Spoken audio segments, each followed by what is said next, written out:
Si le général-major Guédéry est un inconnu pour l'opinion publique, il bénéficie, d'ores et déjà, de deux vagues de sympathie, la première en critiquant ouvertement les deux piliers du système que sont le président Bouteflika et son chef d'état-major Gaïd Salah, la seconde en se portant candidat à la présidentielle alors même qu'il ne bénéficie pas d'ancrage populaire et qu'il est issu du corps militaire.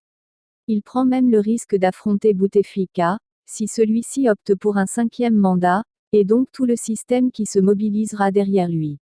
Tout cela distingue Ali Guédéry de l'ancien chef de gouvernement Mouloud Amrouche qui, certes, a remis en cause le système actuel, dans ses fondements et sa philosophie, mais d'une manière toute théorique, évitant de pointer du doigt, directement, ses principaux piliers que sont notamment Bouteflika et Gaïd Salah.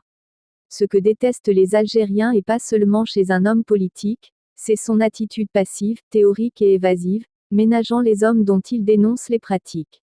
En évitant de s'engager dans la compétition électorale, Mouloud Amrouche ne fructifie pas le capital de sympathie issu de son passé de réformateur. S'il ne présente pas sa candidature, il perdra l'occasion de se faire connaître par les nouvelles générations d'Algériens et surtout de signer son arrêt de mort politique. Ali Guédéry a fait preuve de courage et d'audace, de qualités bien appréciées par la population, fondamentalement en quête d'hommes nouveaux, écœurés par tous les septuagénaires et octogénaires qui s'accrochent aux postes les plus élevés du pouvoir. La caricature le plus grossière étant évidemment Bouteflika lourdement handicapé, traîné en chaise roulante. Enfin, son appartenance au corps militaire n'est pas nécessairement un handicap, elle ne l'est, aux yeux du commun des mortels, que lorsqu'elle est synonyme de corruption, d'abus de pouvoir et d'autorité. C'est pour son courage que le général Zeroual a été apprécié et plébiscité en 1996 en tant que président en pleine tourmente terroriste. Tout comme Boudiaf, moudjahid de première heure, volant au secours de l'Algérie naufragée. De par ses idées novatrices et démocratiques, Ali Guédéry apporte de l'antidote au système et un espoir pour les jeunes générations de voir l'Algérie entrer dans une phase nouvelle, celle du changement.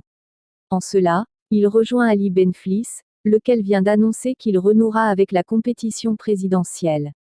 Fidèle avec lui-même depuis son basculement dans l'opposition, Ali Benflis apporte tout le poids de son expérience politique et de son engagement démocratique dans une compétition qui s'annonce prometteuse pour peu que le système joue le jeu, c'est-à-dire ne favorise pas les candidatures de ses hommes, de Bouteflika ou de son dauphin, et bien entendu ne cède pas à la tentation de la fraude électorale.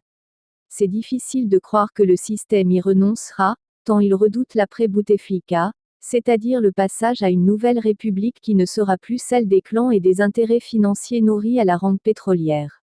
Une nouvelle république restituée aux Algériens, du domaine du possible pour peu que se jettent dans la bataille tous les démocrates que compte le pays.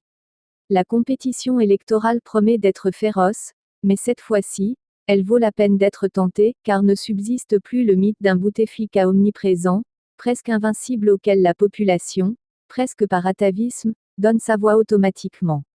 Non, les Algériens ne confieront pas la destinée du pays à un homme cloué à son fauteuil roulant depuis 5 années, incapable de gérer au quotidien les problèmes complexes et lancinants que pose une nation de 40 millions d'âmes. Même ceux qui l'estiment le disent ouvertement et de plus en plus, Bouteflika doit quitter le pouvoir et se consacrer à sa maladie.